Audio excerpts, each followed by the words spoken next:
I'm Macy Egland. Opening arguments are expected today in the trial of the man accused of killing an NYPD detective from Long Island. Guy Rivera is charged with gunning down Detective Jonathan Diller of Massapequa Park. The shooting happened during a traffic stop in Queens 2 years ago.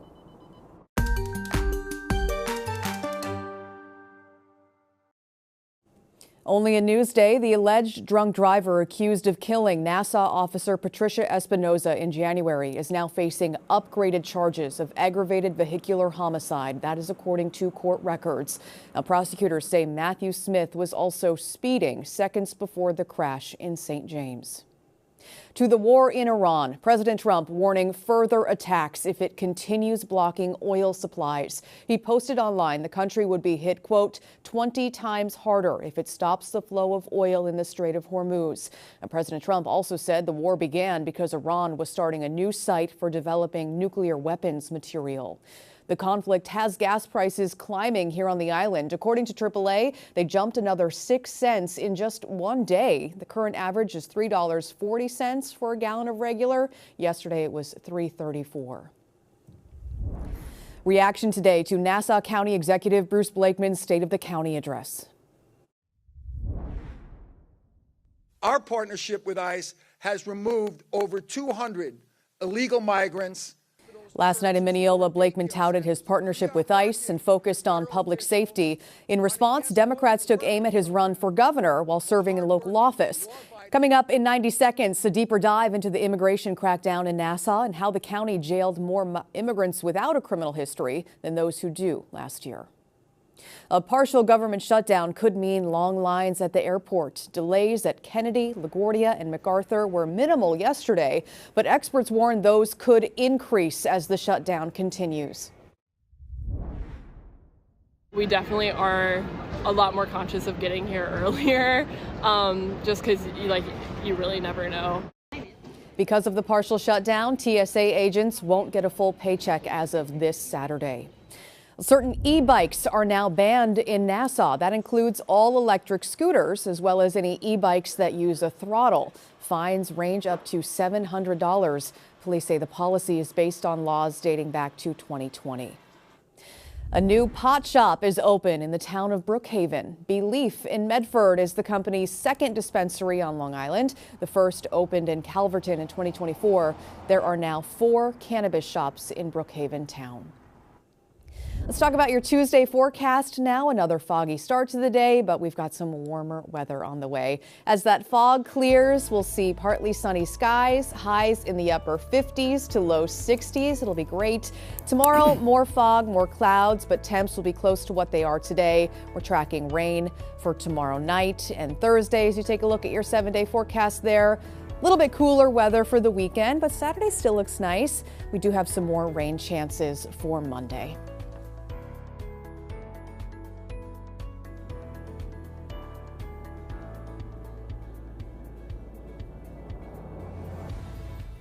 Long Island weather is brought to you by PTRC. Nassau County Executive Bruce Blakeman delivered his State of the County address last night while he continues his campaign for governor. And we didn't hear much in the way of new plans for Nassau, but we did hear Blakeman talk about what he considers his successes in office. They include Nassau being rated the safest suburban county in America. He spoke about not raising taxes.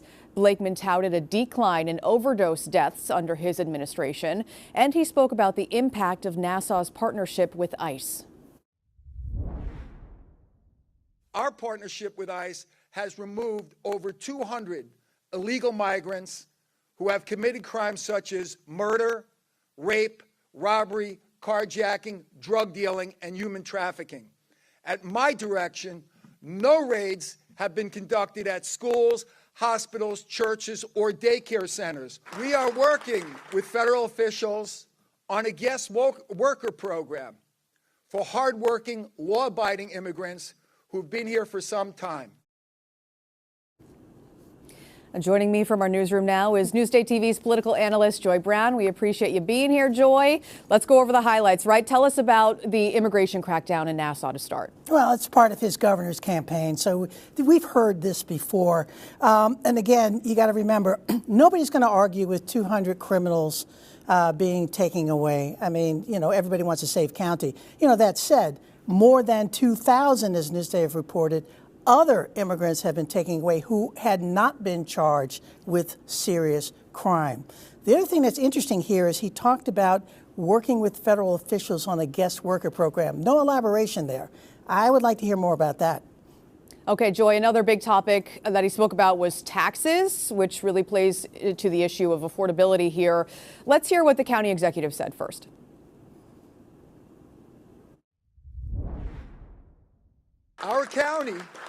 Our county continues to prosper economically due to our fiscally conservative decisions. After canceling a $150 million tax increase planned by my predecessor in my first year in office, I have not raised taxes 1 penny in 4 years, and they will not be increased this year as well. Okay, Joy, let's talk taxes. What stood out? Well, what stood out is, you know, I'd be happy not to pay more taxes. Sure. Especially with the cost of, as you mentioned, gasoline going up like this. The cost of groceries are going up. Everything is going up. But, you know, the cost of housing in Nassau County is very, very expensive. And, you know, we would like to see more housing to try to bring some of that down. So that's a key affordability question for people who are here now or people who want to come to Nassau.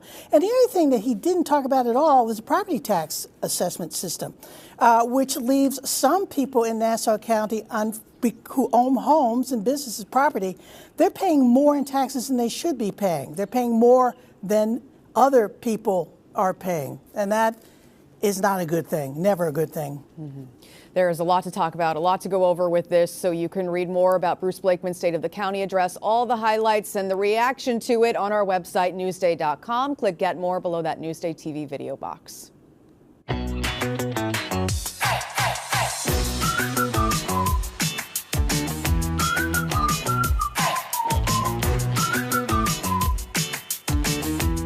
We continue to highlight the jobs you do. Ken Buffa checks out some custom woodwork in this week's LI Works. Grab your lumber, we're woodworking.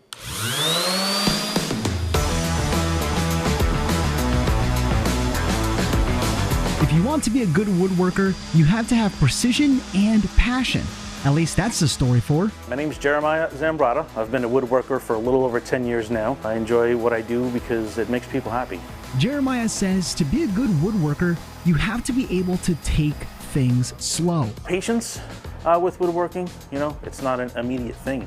It takes time to develop your skill and your process. Just like with anything in life, really. And like life, woodworkers need to be able to adapt and overcome challenges. Measure twice, cut once. You're gonna make mistakes, and don't get frustrated. Stick through it.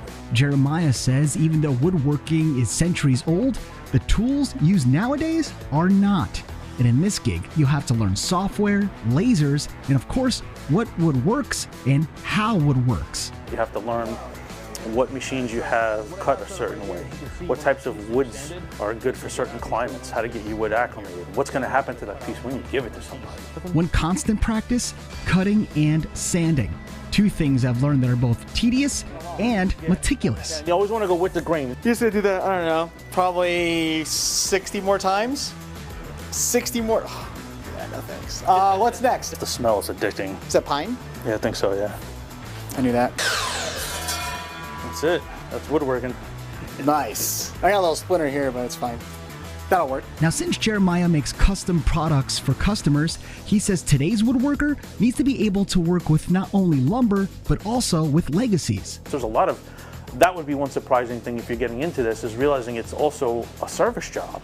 You're just making something, but you're dealing with something that's personal for somebody and a customer. And says in this business, if you do it right, it's so much more than building something out of wood, but instead building something that lasts. For me, what I get out of it is the joy people get from getting a piece. Like the smile that it puts on somebody's face. Like, that's, you can't put a price on that. Ken Buffa, Newsday TV. It's really an art form. You can see more LI Work segments on our website, Newsday.com. Click Get More below that Newsday TV video box. Last year, President Trump imposed far-reaching global tariffs on most imported goods. Earlier this year, the Supreme Court struck them down. In a 6-3 ruling, the High Court found tariffs imposed under an emergency powers law were unconstitutional. Hours later, Trump responded by setting a 10% tax on all imports. He posted this on his Truth Social account. It reads in part, quote, "It is my great honor to have just signed from the Oval Office a global 10% tariff on all countries, which will be effective almost immediately." Now, the Supreme Court ruling and Trump's response is creating uncertainty for Long Island businesses and consumers. Here with me now is Newsday's business reporter James T. Medore and Tom Cook, Managing Director of Blue Tiger International Trade Consultants. They're here to help us make some sense of all of this and break down how it affects Long Island. So, James, we want to start with you. What are you hearing from local business owners about all of this? So not surprisingly, there's a mixed reaction. Some people I spoke with are elated that the Supreme Court made this decision. Many people are confused, saying, well, what's next? Obviously, President Trump has levied new tariffs, and we're expecting to see an increase from 10% to 15%. So there's a lot of uncertainty about how to plan, how to move forward. One company I spoke with, Bed Gear, which is based in Farmingdale and sells mattresses, sheets, pillows, they were anticipating this, and they have shifted a lot of their manufacturing from China, where they get raw materials, to other countries that are more quote-unquote Trump-friendly. Tom, the Supreme Court ruling seems like it's good news for businesses and consumers, right? But it sounds like these savings won't come overnight. Explain that for us. All importers that are looking for refunds and they have to file for those refunds appreciate the fact that they're going to be audited by customs on every one of those individual transactions. So if there's any problem with the valuation they used, with the harmonized tariff number that they used, or the origin of those goods, they run a higher risk that they're going to be in more of a problem than the benefit of getting back some of their money. Right? So this is a big issue that companies have to act with due diligence, reasonable care, and supervision and control over that import documentation. So James, let's dig into this a little bit more. Can companies eventually get these refunds on the tariffs that they've already paid, and how might they go about that? I know Tom just spoke about that briefly, but is this a possibility? It is a possibility, but it's uncharted territory. We have never been in a situation where the United States government has to pay $200 billion back to, first, the people that paid the tariffs, which are businesses, and then one of the biggest questions is, what happens to the consumer?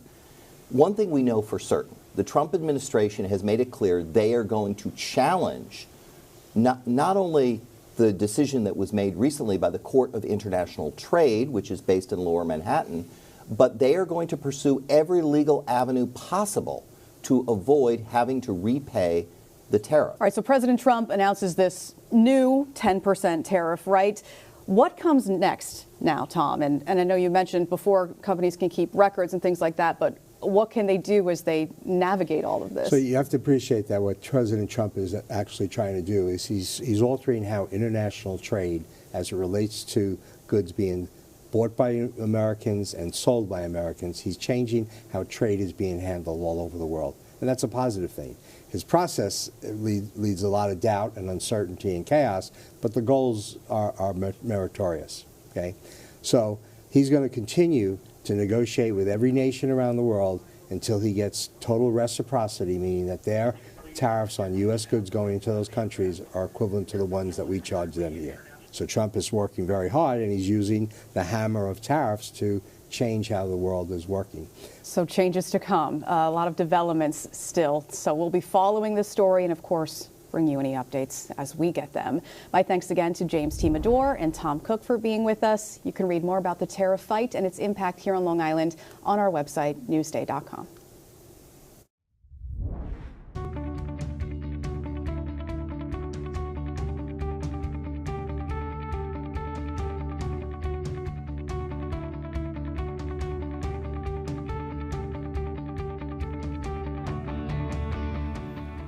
See more on these stories on Newsday.com and watch us streaming anytime on Local Now, YouTube, and the other streaming services you see there. I'm Macy Eglund. We've got more local news coming up.